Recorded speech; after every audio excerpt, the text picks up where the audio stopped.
Hai Baby Lovers, apa kabar kalian semuanya? Hari ini udah hari ke-26 kita puasa. Gimana puasanya hari ini? Lancar-lancar nggak? Hari ini kalian mau buka puasa pakai apa? Kemarin teman saya Agi udah nemenin kalian. Nah hari ini saya kembali lagi nemenin kalian dalam program Senja Ramadan Bibdu. Hari ini saya akan ngajak ngobrol-ngobrol seorang wanita cantik yang suaranya merdu banget. Tapi sebelumnya saya mau menyapa dulu kalian-kalian Bibdu Lovers yang ada di seluruh Indonesia. Ada dari Jakarta, Bandung, Surabaya, mana lagi? Medan, Depok, Tangerang, Bekasi, Palembang, Lampung, Batam. Terus ada dari Jogja, ada dari mana lagi, Kalimantan, Sulawesi, dan Timur Indonesia. Hai semuanya, apa kabar? Karena udah hari ke-26 nih, kalian pasti udah siap-siap mau lebaran. Apa aja nih persiapan kalian untuk lebaran? Apakah kalian udah bikin-bikin kue kering? Wah, ada yang nggak puasa tuh. Hai Afriska Melinda Saputri. Iya, oh ya, aku juga pengen kasih tahu buat bahan referensi, kamu bisa lo lihat-lihat artikel di bibdu.com. Di artikel di bibdu.com itu udah tersambung dengan marketplace ternama. Jadi siapa tahu kalau kamu mau mempersiapkan lebaran bisa punya referensi dari website kita. Jangan lupa tuh kunjungin www.bibdu.com. Ciputat hadir. Oh, kamu anak Ciputat. Hai Ciputat.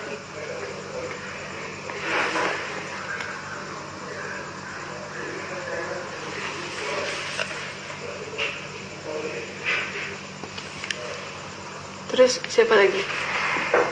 Oh, ya, siapa lagi yang udah hadir di sini? Coba.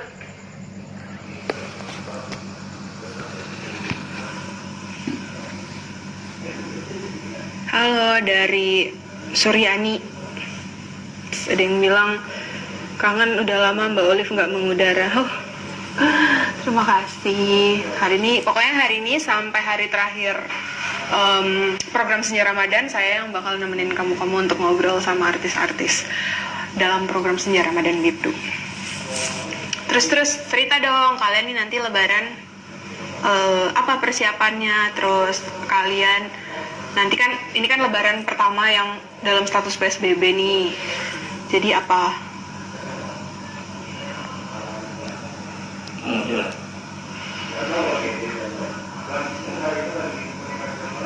Loh, kok Mbak Olive lihat juga? Iya, hebat ya, saya punya cloning tahu.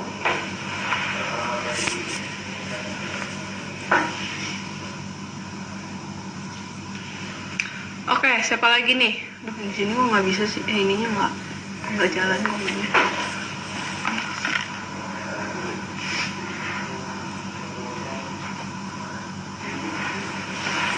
Ayo dong, kalian pada cerita-cerita di sini. Kan udah lama kita nggak ketemu, jadi aku nggak tahu nih kabar kalian gimana. Terus absen juga dari kota-kota mana nih di Indonesia yang udah nontonin aku hari ini.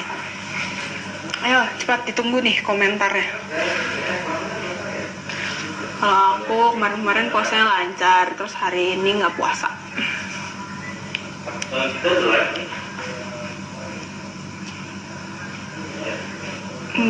Mbak Olive, apa kabar? Baik, aku baik-baik saja.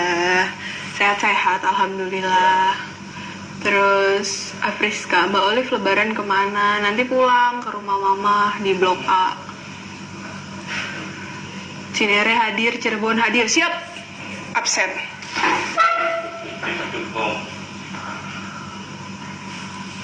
Gitu, sebentar ya sambil menunggu nih. Oh ya, hari ini tuh saya pengen ngobrol sama seorang musisi. Dia itu memang bidangnya tuh dia alirannya tuh jazz. Nah, sebagai fireworks ya. Oke.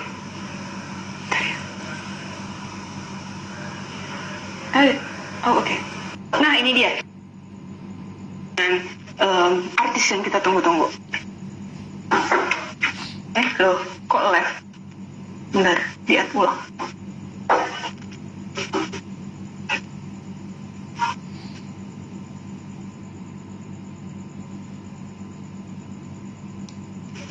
Nah, kok live lagi? Kenapa tuh live 2 kali?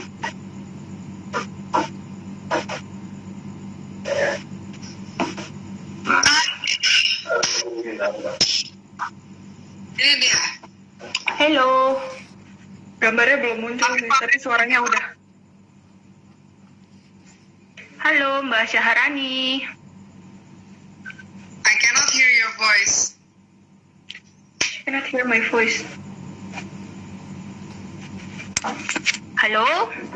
Ulang ya. Halo? Siapa tahu. Nyala. Ini sih nggak ada suara sama sekali. Ulang. Oh, oke.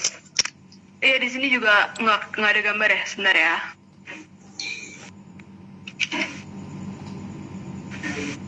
Dan end video.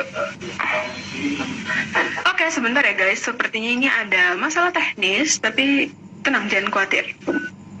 Sebentar lagi akan kembali tersambung.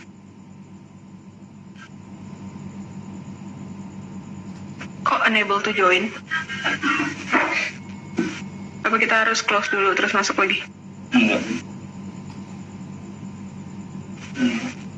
Sekarang tuh nggak ada pilihannya buat join gitu. Tuh.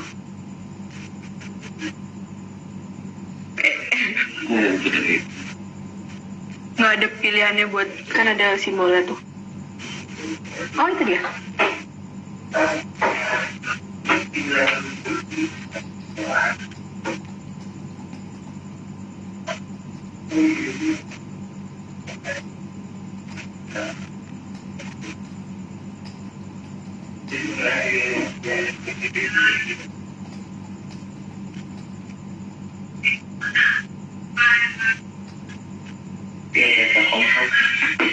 Kenapa? Dia pakai Telkomsel. Telkomselnya udah ada jelek.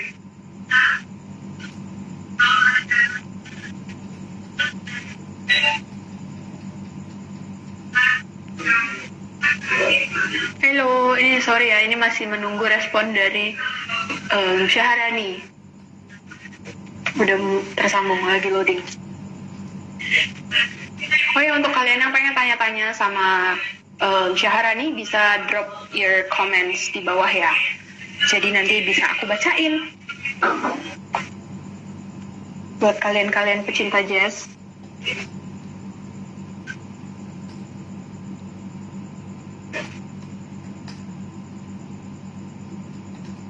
Tada! Oke. Oke, sekarang kau sudah bisa melihat dan mendengar suaranya. Halo Mbak Syaharani, aku panggilnya apa nih, Mbak atau Kak atau apa? Terserah sih, nggak apa-apa. Teman-teman gue manggil Ra gitu aja. Oke, oh ya, aku mau nanya dulu nih, apa kabarnya Mbak Rani? Really good actually dengan adanya COVID ini. Jadinya kan di rumah nih, udah pasti karena nggak kemana-mana. So jadi balik lagi karena udah lama kan, bertahun-tahun gue udah nggak pernah program musik lagi, laptop udah kesana kemari nggak karuan dan segala macam. Terus sekarang jadinya akhirnya di rolling lagi, nginstal lagi, terus ya karena musik harus dari rumah, beat vokal dari rumah, segala. Ya udah. Jadi berkarya dari rumah ya, berkarya tetapi dari rumah. Tapi sih, jadi akhirnya bisa lebih ada kerjaan-kerjaan kreatif di rumah, which is nice. Cuman yang jelek adalah kegiatan olahraga outdoor sama hiking kan bisa jalan. Kalau di rumah tuh yang kayak yang gitu, senam yoga kayak apa, Mas Rudi, ada Mas Rudi ya. Oh iya, ada Mas Rudi. Iya, jadinya Apa-apa ada itu nggak ada ya? kenapa? Itu ya Mas Rudi ya. Iya, Mas Rudi ada ikut join tuh, nontonin juga. Jadi mau sedikit bahas dulu nih, Syaharani itu adalah sosok penyanyi jazz Indonesia yang pengalamannya udah nggak diragukan lagi lah ya di dunia musik. Pernah kolaborasi juga dengan artis-artis ternama dan pernah muncul di North Sea Jazz Amsterdam, betul ya, Mbak Rani ya? Nah terus Nah terus progresnya untuk musik sejauh ini apa nih yang terbaru yang sebentar lagi hadir mungkin? Gue kan sebenarnya kan udah lama banget dari tahun 2002 itu memutuskan untuk produksi sendiri indie bareng-bareng sama beberapa teman. Dan itu udah lama banget, maksudnya belum banyak indie waktu itu. Mbak Rani, sorry, itu kameranya kayaknya keputer deh. Kameranya coba dipencet yang, nah itu dia. Tadi soalnya munculnya kamera belakang. Oke, sip. Terus ya udah akhirnya kok dia muter sendiri ya, aneh. Pencet. Terus akhirnya ya udah bikin indie itu udah mulai dari tahun 2000 deh sebenarnya. Kita udah bikin produksi sendiri dengan perangkat-perangkat yang di setting sendiri. Jadi sebenarnya home recording itu kalau misalnya banyak yang mempertentangkan, gue nggak sepakat. Karena rekaman yang kita lakukan dari mulai Project Magma tahun 2000 sampai sekarang yang album ketiga itu sebenarnya adalah home recording yang kita lakukan. Jadi dengan perangkat-perangkat yang ya kita setup sendiri gitu. Hanya saja album keempat yang Syaharani and Queen Fireworks ini kita emang rekaman di studio karena udah zamannya collab. Jadi STI sekolah sound engineering itu kan punya studio. Jadi mereka provide studionya, terus abis itu ada juga di SS Studio provide studionya. Jadi kita traveling dari studio ke studio bikin rekaman dengan santainya gitu. Jadi bentar dulu, gue mau nunjukin.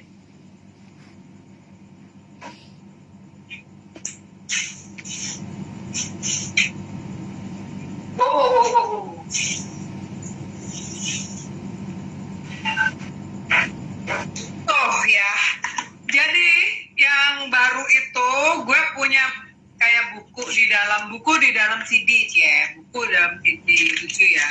Ini yang bikinin temen gue namanya Ariga, dia desainer grafis, terus dia juga nulis cerita gitu.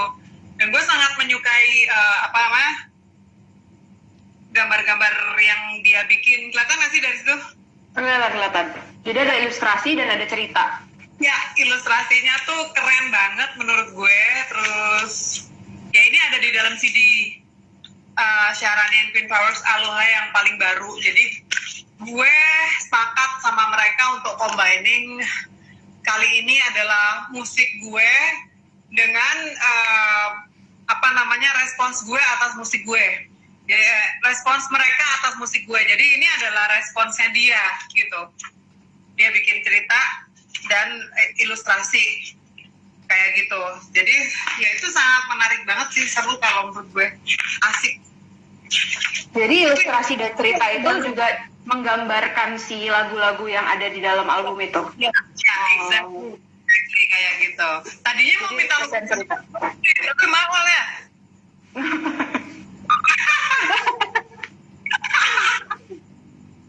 Aduh.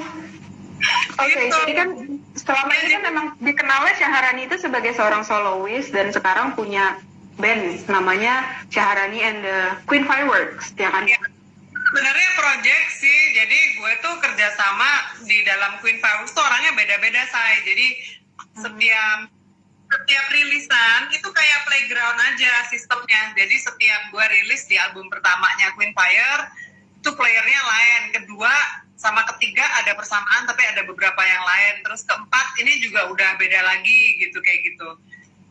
Gue belum tahu apakah misalnya rilis kelima, yang penting yang jaga gawang adalah gue sama Don gitu, karena konsep ada pada kami.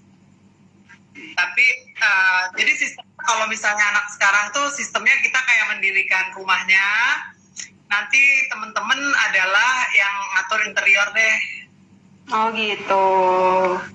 Gambarannya gitu, belum ada kan orang bikin band kayak gitu. Gue bikin kayak gitu.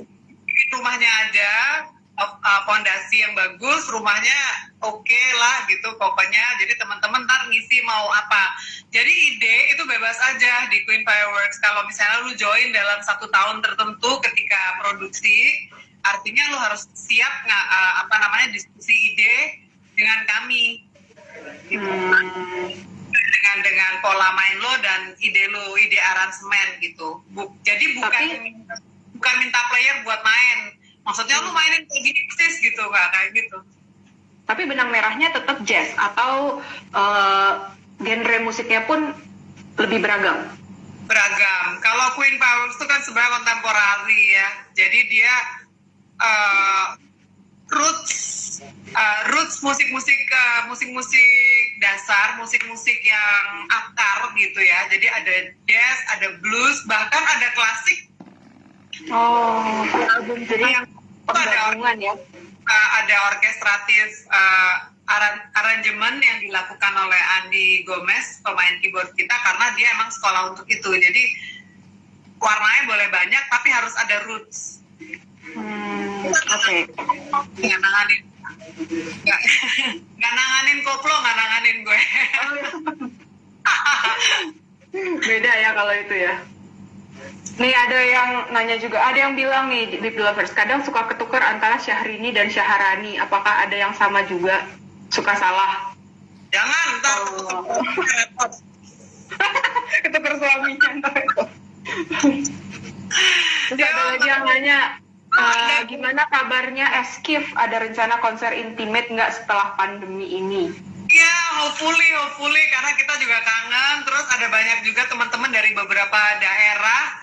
Kalau intimate itu kan jadi nggak usah terlalu rempong, itu satu. Yang kedua, karena gue memang hobi traveling, jadi gue udah ngobrol sama teman-teman gue di SKF atau Syaharani Queen Powers, singkatannya kan SQ dan F gitu, jadi bacanya SQ. Itu tuh mungkin kemungkinan kita pengen bikin kayak keliling dari mana kemana, misalnya Jawa Barat, ya kita Jawa Barat dulu kayak gitu, nanti terus Jawa Tengah kayak gitu. Ya ngunjungin teman-teman di beberapa titik daerah yang memungkinkan. Konsernya nggak akan gede, tapi kita akan ada ngobrol-ngobrol yang sessionnya juga lumayan panjang, karena itu banyak yang request banget memang untuk mengarah ke sana, dan itu menyenangkan karena gue suka traveling. Dan itu juga akan menyenangkan karena mungkin kalau teman-teman gue di Jakarta nggak semuanya bisa ikut, karena mereka itu rata-rata kan arranger dan guru. Jadi mereka ngajar musik, nggak semuanya bisa bolos. Andaikan itu pun gue bisa bekerja sama dengan komunitas-komunitas jazz di setiap daerah setempat pasti punya ya gitu ya. Jadi bisa membuka kesempatan juga untuk orang-orang kolaborasi sama Syaharani gitu ya. Sure. Karena itu gunanya komunitas sih. Kita joinan bareng flip-flop segala macam gitu. Wah, ini ternyata banyak banget teman-teman gue di sini ya. Terima kasih. Ada Mas Ani adalah dari Jawa Barat ya. Terus ada Mas Robi Anggara. Oh, terus salam kenal ya buat yang baru kenalan di sini. Terima kasih banget. Oke Mbak Syaharani, kalau kan banyak nih yang bilang kalau penggemar jazz itu bisa dibilang niche ya, kalau misalnya terbatas gitu. Kalau menurut pendapat Mbak Syaharani sendiri gimana sih? Ya, sebenarnya jazz itu memang adalah musik yang niche. Dia adalah jenis kesenian yang memang marketnya niche. Tetapi di belakangan ini kan sebenarnya dengan perkembangan, gue nggak bilang perkembangan budaya karena perkembangan budaya itu berbeda, tapi perkembangan industri itu menggiring jazz itu disatukan dengan berbagai macam musik yang lain, sehingga sekarang mungkin publik yang bukan benar-benar pemerhati musik akan agak sulit membedakan misalnya ini jazz atau R&B sih. Oh, karena setiap festival memasukkan itu dengan rapid sekali gitu. Jadi pure-nya itu udah sulit banget dilihat kalau dari sisi industrialnya. Jadi kalau misalnya dari sisi perkembangan budaya, sebenarnya memang jazz itu mempunyai pintu-pintu yang banyak banget, bisa bergabung dengan berbagai jenis musik yang lain, which is itu juga nggak salah sebenarnya gitu. Hanya saja mungkin beberapa penjelasan kepada publik, which is itu adalah tugasnya mungkin ilmuwan musik, para musisinya sendiri juga, dan juga media musik itu yang harus menempatkan itu dengan tepat sehingga orang tetap bisa membedakan gitu, mana jazz, mana R&B, mana gitu. Karena campur mana yang asli gitu ya. Industrinya udah campur aduk gitu. Tapi kalau menurut Syahrini sendiri nih, apa sih menurut Mbak Rani kesulitan memperkenalkan jazz pada masyarakat Indonesia gitu? Sebenarnya ini adalah pertanyaan yang gue temui dari mulai gue start nyanyi di Jakarta dan mendapatkan respons dari teman-teman media. Pertama kali konser gue di Taman Ismail Marzuki bersama dengan almarhum maestro jazz Indonesia yang adalah juga 3 besar pemain dunia terbaik piano, yaitu Om Wijen. Sebenarnya cara memperkenalkan jazz itu ya nggak susah. Sebenarnya cara memperkenalkan jazz itu yang paling baik adalah diperdengarkan. Jadi yang dimunculkan gitu ya? dibutuhkan itu adalah media, termasuk radio lah, apalah, internet segala macam yang memang presenting musik-musik jazz. Terus kemudian panggung-panggung tidak perlu besar yang juga presenting musik jazz. Karena jazz itu lo nggak bisa jelasin secara keseluruhan. The best way to understand is just to hear and to feel it. Jadi ketika kamu dengar dan kamu merasakan, nanti kamu akan tahu bedanya gitu. Karena sisanya penjelasannya itu adalah theoretical gitu. Dan untuk pendengar itu kan nggak meter banget. Oh iya betul. Jadi makanya menurut aku paling basic adalah ya udah memang ada tempat-tempatnya dan ada panggung-panggungnya, dan panggung jazz tuh mulai dari yang gede, big band dan segala macam yang sampai ratusan orang playersnya, sampai hanya main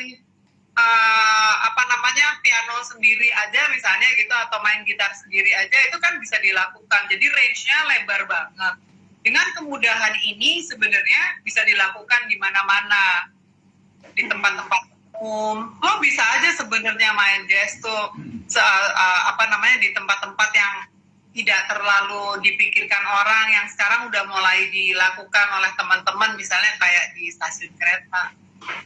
Oh jadi kayak jamming aja gitu ya di tempat-tempat tidak? Boleh jamming, yang penting adalah bagaimana caranya orang mendengarkan musik jazz itu. Jadi lama-lama dia ngerasain bedanya, oh ini dia jazz nih gitu. Itu tadi dalam rangka untuk memperkenalkan musik jazz gitu. Karena kalau misalnya kita bikin diskusi jazz itu bisa 2 hari 3 malam, tapi bisa nggak kelar-kelar gitu ya. Tapi yang ngerti ya hanya orang yang belajar musik atau sekolah musik atau pemerhati. Iya, kalau kita mau kenalin ke orang banyak, just play it. Oke. Ini ada salah satu yang bertanya juga nih, kepengen tahu siapa sih influence terbesar Kak Rani dalam musik jazz? Wow, influence. Ini pasti lo menganggap gue aneh sih, tapi karena memang begitu. Jadi gue mendengarkan musik jazz itu sebenarnya adalah influence dari nyokap gue, karena dia penyuka musik jazz. Dan gue mendengarkannya mungkin dari sekitar kayak umur 3 tahunan gitu ya, di rumah. Karena di rumah gue selalu ada acara di mana kalau bulan purnama kita selalu makan di kebun di luar kan. Itu kita muter musik jazz. Itu menyenangkan. Jadi semacam cekokin dari kecil berarti ya? Dan gue nggak ngerti apa-apa waktu kecil, itulah efek mendengar. Itu tadi makanya gue bilang sama lo bahwa gimana caranya memperkenalkan, ya memperdengarkan gitu. Karena itu yang paling mudah, itu yang gue rekam di kepala gue waktu gue kelas 3, kelas umur 3 sampai kelas 2 SD itu gue udah bisa nyanyi lagu-lagunya Nat King Cole. Nah, salah satu kalau misalnya teman-teman penyuka jazz kuno-kuno di zaman yang lalu itu, salah satu yang gue sukain adalah musik-musik lagu-lagu yang dinyanyi Nat King Cole. Itu adalah ayahnya Natalie Cole, yang dua-duanya juga udah nggak ada sekarang. Itu termasuk asik banget menurut gue gitu. Terus tidak terlalu rumit cara membawakannya, dia nggak banyak sketch singing. Jadi lagu-lagunya tuh terasa tetap manis di dalam balutan musiknya, padahal ya chordnya susah gitu. Tapi nggak perlu nggak perlu lagi harus meneliti, oh ya ini susah nih kayak gitu. Jadi dia membuat lagu itu menjadi nice and sweet gitu. Easy listening juga ya berarti ya? Itu salah satu yang sangat gue sukai, caranya dia nyanyi itu salah satu yang sangat gue sukai. Kalau yang modern gue dengerin banyak bro atau sis tadi yang nanya tuh. Ya pokoknya itulah ya, gue dengerin banyak. Gue suka banget instrumental, gue suka kayak Pat Metheny, terus gue dengerin banyak banget lah pianis. Lawas pun juga gue denger kayak Bill Evans gitu, gue juga denger. Jadi bagi gue mendengarkan itu memperlebar imajinasi gue saat gue bikin lagu gitu. Tapi ada tambahannya, gue bukan hanya pendengar instrumental atau musik jazz. Jadi gue merasa musik itu adalah bagian dari budaya, sehingga gue seneng banget dengerin, termasuk musik dangdut pun gue denger sih. Jadi segala jenis musik pasti masuk ya? Ya, bagi gue ada beberapa sisi di dalam beberapa lagu yang kadang-kadang menurut gue asik-asik aja, dan bahkan ada yang keren mungkin aransemen beberapa bagiannya gitu yang bisa kita pelajari. Ini kalau kita ngomong teknik ya, tapi kalau kita ngomong menikmati aja menurut gue bisa kok gitu, menikmati R&B gue bisa. Kadang-kadang gue seneng nonton rap juga. Gue pergi ke konser metal dan itu adalah konser yang gue cukup suka gitu. Gue pengen tahu berbagai macam tata cara kehidupan orang yang beda-beda, yang kemudian itu akan ngendap di pikiran dan perasaan gue, which is itu nanti yang akan memberikan pengaruh pada penulisan lagu gue. Tidak hanya musik, jadi kehidupan. Oke, ini ada yang nanya juga nih, Kak Rani, bener nggak sih kalau musik jazz itu segmented, hanya minoritas yang suka dengan jazz, dan kata orang musik jazz itu perlu selera tinggi untuk mendengarkannya? Sebenarnya memang jazz itu kan imported music ya, sebetulnya. Jadi dia itu adalah masuk ke sini itu artinya dia dari luar, terus abis itu bergabung dengan budaya kita. Makanya ada warna-warna yang berbeda dari musisi-musisi jazz Indonesia. Itu karena penggabungan itu. Jadi karena kita di sini punya karakter, terus kita mengambil musik dari luar, itu juga ada karakter. Jadi ada beberapa karakter mungkin yang terkumpul sehingga lo mendengarkan bentuk-bentuk yang berbeda dari Indonesia. Tapi itu adalah kekuatan kita. Nah, kalau mengenai bahwa dia memang pasarnya niche, iya, jazz memang niche gitu. Tapi bahwa itu kadang-kadang ada lagu-lagu yang bisa didengarkan oleh banyak orang dan marketnya bisa populer, bisa aja kemungkinan terjadi, tergantung lu bagaimana bikin lagunya kan gitu. Terus apakah itu membutuhkan selera tinggi? Ini subjektif nih. Lo ngomongin subjektif nih, kalau misalnya yang lain-lain seleranya bisa juga bukan berarti rendah juga boy gitu. Jadi menurut gue kalau selera ini sebenarnya bukan kayak gitu ya. Bukan masalah selera tinggi itu kalau dia A atau B atau C gitu, enggak. Karena dalam musik itu sebenarnya yang menyebabkan seleranya emang benar-benar tinggi itu adalah memahami titik-titik keindahan dan kelebihannya dari sebuah aransemen, lagu dan lirik sebenarnya gitu. Kalau semuanya itu ada perkawinan yang bagus, ya itu artinya enak didengerin dan ya itu memang selera tinggi kayak gitu. Tapi bukan berarti kalau lo nggak ngerti terus lo pura-pura dengerin jazz selera tinggi, ya nggak juga sih gitu. Kalau misalnya lo dengerin musik etnik terus seleranya nggak tinggi, bukan, itu tinggi banget gitu kayak gitu. Jadi itu nggak bisa, itu subjektif. Oke, kan Kak Syahrani itu dulu kan pernah tampil dalam seni peran juga nih, di teater juga pernah, terus pernah main juga di film Garasi dulu ya tahun 2006. Nah, apakah kangen gitu berakting lagi? Belakangan ini gue ada ngobrol-ngobrol sedikit sama teman-teman teater lama. Gak tahu ya. Gue sih siap-siap ada sebenarnya karena hidup gue ini memang flowing. Dulu gue ikut teater juga bukan karena gue daftar, tapi karena gue diajakin. Dan gue nggak takut gitu ketika gue menerima ajakan dari kawan-kawan gue itu, gue nggak takut. Gue coba aja dalam 3 tahun berproses. Terus ada latihan-latihan yang cukup lama, berbulan-bulan. Gue juga tahu jadi pola kehidupannya dan segala macam. Terus kemudian di film juga begitu, gue didatengin untuk film Garasi itu, dan diminta untuk acting yang pendek karena mereka membutuhkan beberapa contoh, mungkin mereka sedang mencari bakat gitu ya. Waktu itu gue didatengin ke rumah gue untuk itu gitu. Dan tapi gue serius ketika gue terpilih, gue serius, gue tidak takut dengan tantangan dan gue akan melakukannya dengan yang terbaik bagi gue.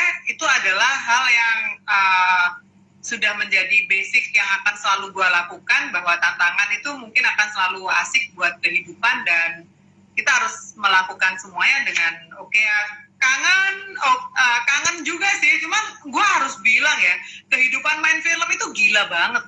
Gue membayangkannya adalah kayak gini, kayak lo hidup terus lo dipasangin switch antara normal dengan abnormal di kepala lo gitu. Jadi begitu konsentrasi, sutradara bilang roll action, itu switch lo diganti abnormal kan? Iya, jadi ke dunia yang tidak sebenarnya, peran yang tidak sebenarnya. Tiba-tiba cut gitu, terus lo kebelet pipis, lo ke kamar mandi, lo switch yang normal gitu, truk gitu. Normal. Terus dari kamar mandi tiba-tiba nggak sampai 5 menit, action, lo harus switch lagi. Itu benar-benar kehidupan yang gila banget menurut gue. Orang-orang yang bisa acting dengan baik ya di teater dan film, itu gue salut banget. Itu orang yang mempunyai kekuatan pengelolaan di area syaraf, pikiran dan perasaan. Gila banget, edan gitu sih. Berarti merasanya acting itu lebih sulit dari nyanyi gitu dong? Oh iya, karena memang bukan bidang yang gue geluti secara khusus, dan gue melihat switch-nya itu setengah mati ya kalau di acting ya. Perkara yang switch gue omongin tadi, kalau di main musik lu nggak perlu karena itu. Memang harus secara cepat bisa professionally change gitu ya into the character. Itu gila banget. Ini ada yang nanya satu, sebentar ya, ada John Coops. Ini Robusta atau Arabica? Oh, ini karena hobi gue adalah kopi. Gue sudah mempelajari suka minum kopi sama sekitar 2 tahunan lah, lumayan ya. Favoritnya Robusta atau Arabica? Tergantung bro. Kalau misalnya Robusta itu ada beberapa titik di Indonesia yang Robustanya asik menurut gue, dengan low acid gitu. Tapi kalau favorit gue, terus terang gue harus bilang dengan sangat-sangat ini Arabica. Jadi tim Arabica kopi. Arabica kopi. Oke, selama PSBB ini kan ya otomatis semuanya bakalan ada di rumah aja nih. Ada nggak sih kegiatan-kegiatan lain atau misalnya bakat-bakat lain yang akhirnya ditemukan, misalnya masak gitu, atau melukis gitu, atau bercocok tanam? Kan banyak tuh yang akhirnya punya hobi baru. Gue bukain rahasia gue. Oke. Jadi dari TK sampai gue gede, itu gue yang namanya pelajaran menggambar atau melukis itu gue angkat tangan, gue nggak bisa. Gue selalu menggambar hal-hal yang sama dan gue selalu melukis hal-hal yang sama. Udah pokoknya kalau melukis udah jelas enggak. Tapi bahwa gue nulis puisi, I did a lot, karena gue juga nulis lirik, jadi itu jadi banyak karena gue di rumah. Terus tiba-tiba kadang-kadang kalau lagi moodnya acak aduk gitu, bisa bisa balik lagi ke pemikiran-pemikiran yang absurd atau apapun itu, gue start nulis beberapa puisi. Itu yang sudah jelas terjadi di sini di rumah gue. Terus masak itu gue nggak pernah bisa hobi banget ya. Lo hobi masak nggak? Gue nggak bisa masak. I try, but tetap aja gitu fail.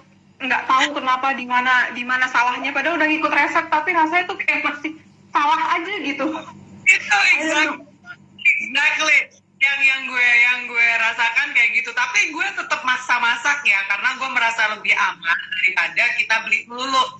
Kan bahaya waktu COVID kan, kita nggak tahu tuh tangannya siapa aja yang udah megang makanan itu. Jadi gue berusaha masak sendiri di rumah dengan masakan-masakan yang gue suka dan yang simple. Terus gue juga menyukai salad, dan ini agak rempong kalau di masa COVID ini. Betul. Karena kita mencuci sayurnya itu berulang dan harus pakai obat pencuci sayur buah. Jadi saya bikin salad itu lama banget gitu, oh my god. Gitu. Tapi Gue Ya, demi kesehatan ya. tapi yang paling berkembang di saat COVID ini sebenarnya adalah taman gue jadi lebih hijau, gue membaca lebih banyak, gue menulis puisi lebih banyak, terus gue mendengarkan musik lebih banyak, which is mungkin akan membuat gue lebih cerdas ketika selesai COVID ini.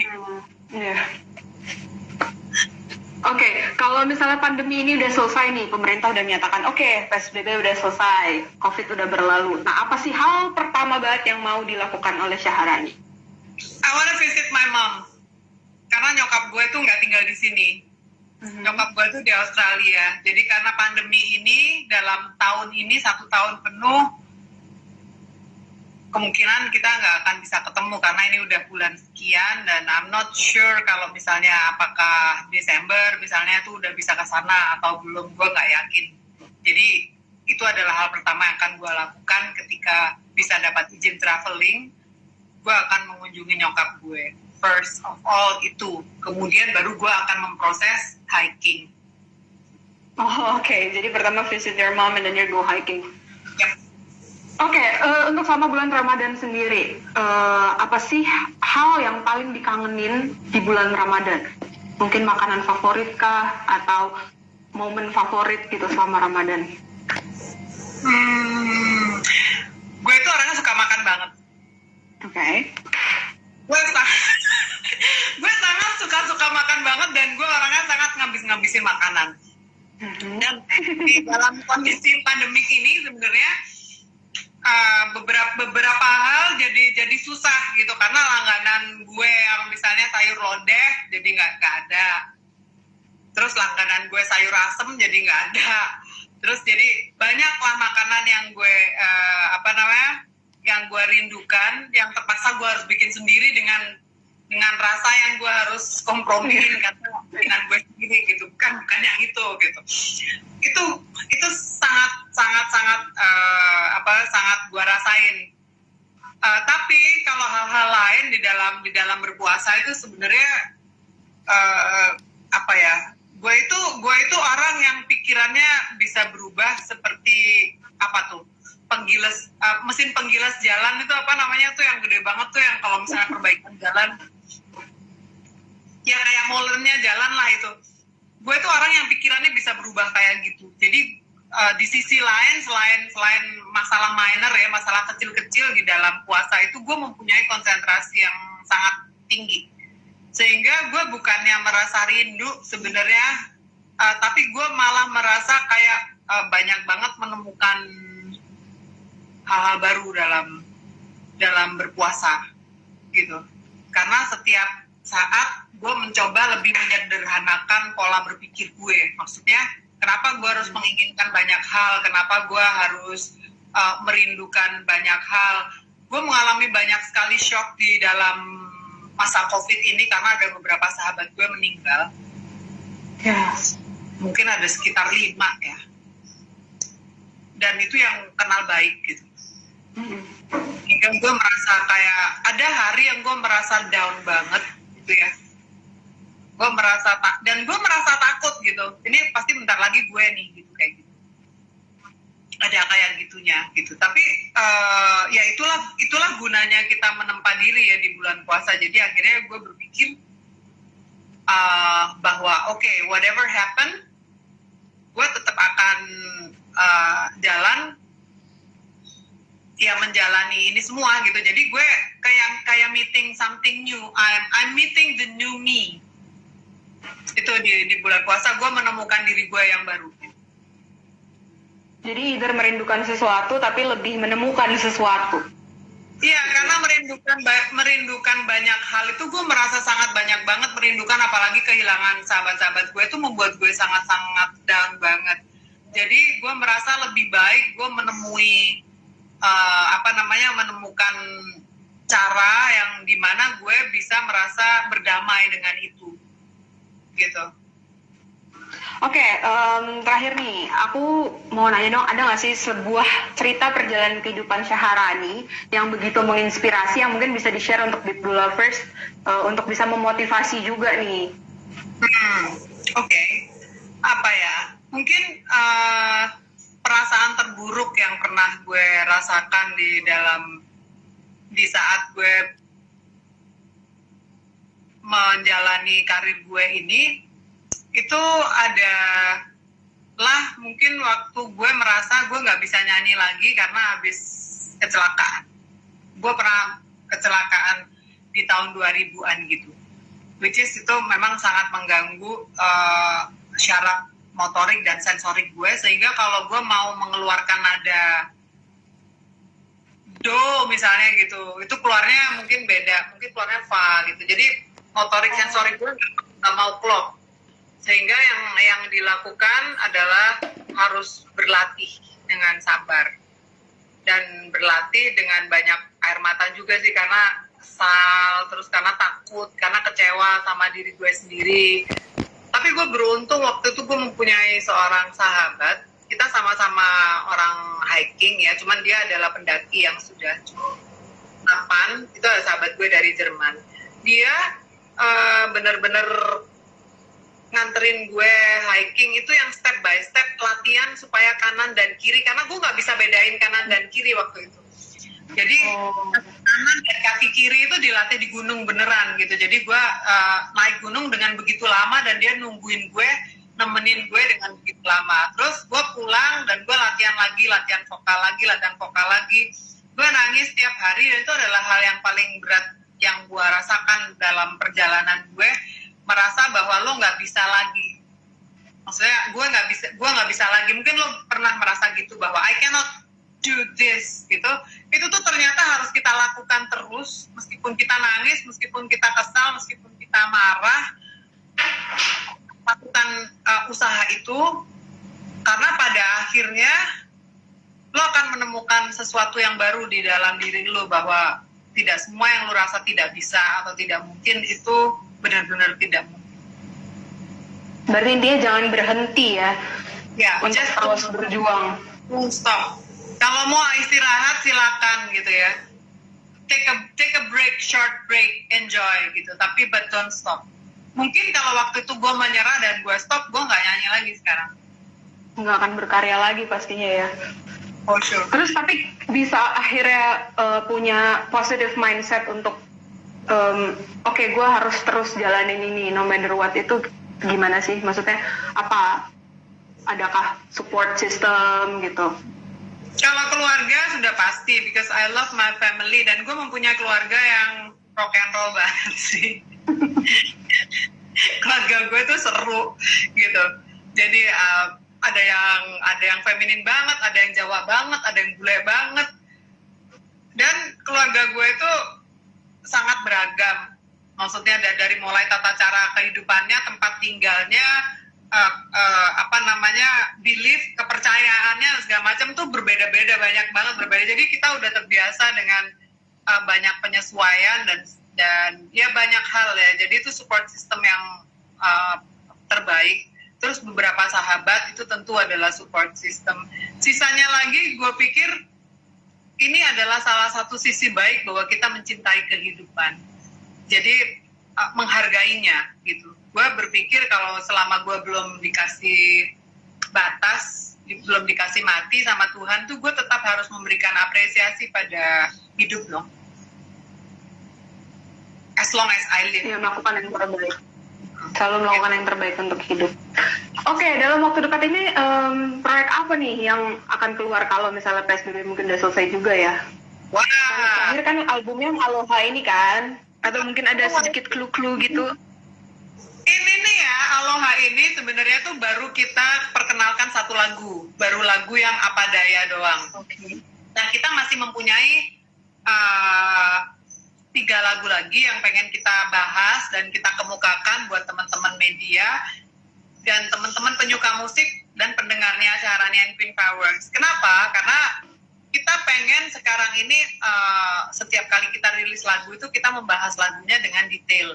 Itu sudah jarang banget dilakukan karena sekarang tuh kalau misalnya media online kan cuma berapa menit orang clicking terus lewat. Tapi kita akan bikin di website. Dan mungkin juga masih ada beberapa kok teman-teman media yang misalnya masih benar-benar details banget, membahas dari sisi aransemennya, membahas dari sisi liriknya, membahas dari sisi, ya pokoknya banyak ya. Dan kita masih pengen, itu yang akan kita lakukan. Jadi lagu kedua, kemungkinan besar adalah lagu sedih. Terus lagu ketiga adalah lagu sayang-sayangan, atau dibalik, pokoknya antara dua itu. Itu yang akan kita lakukan adalah itu. Setelah selesai COVID, dan kita pengen juga melakukan itu secara live, maksudnya saat kita ada intimate concert, kita pengen banget itu, kita pengen banget orang tuh bisa tahu lebih dalam kenapa sih lagu ini kayak gini. Oh, jadi lebih mengulik maknanya ya, dan Because membangun feel-nya dari penjelasan. every song cost feelings kan, setiap lagu itu kan ada value rasa yang harus dipahami gitu.